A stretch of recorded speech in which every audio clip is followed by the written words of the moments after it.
West Texas is a desert. We know we don't get a lot of rain, and water is a real concern. State Representative Brooks Landgraf of Odessa is part of the Water Caucus, which is looking at ways to improve water supply in the state. One potential solution he's bringing up, desalination plants. But how does that all work? Jason Freund spoke with an expert on desalination today. Jason, what did you find out? Well, Crystal, what I can tell you that I found out was that water desalination is a method that water plants around the state of Texas have used to filter out the salt found in certain types of water. Now, I was able to speak with a man who is currently working at a desalination plant in El Paso. Now, that plant can produce nearly 27.5 million gallons of fresh water daily.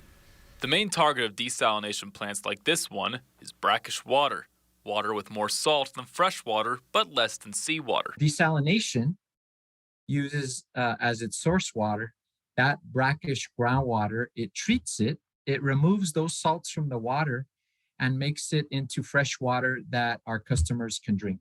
This water has to have a certain amount of salt to be considered brackish.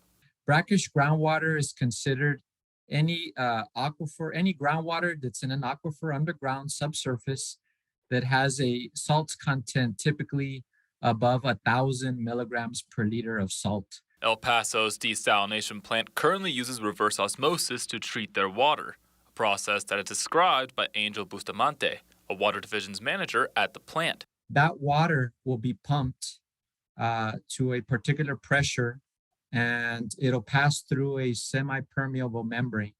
So that water will be pushed through the membrane. The salts will be separated, and the fresh water will pass through. Bustamante shares the same opinion as many other water workers and lawmakers in the state, that water desalination may be the way to go to solving many of Texas' water issues. Many municipalities and states are dealing with drought conditions. I know we see this more and more on the news. The reservoir levels on the western side of the United States have dropped, and we're trying to search for alternative sources of supply. Desalination is a great solution to solve that problem. Now, currently, neither the city of Midland nor the city of Odessa have dedicated desalination plants. However, the city of Midland does plan to introduce a new water treatment plant in the upcoming months. Crystal?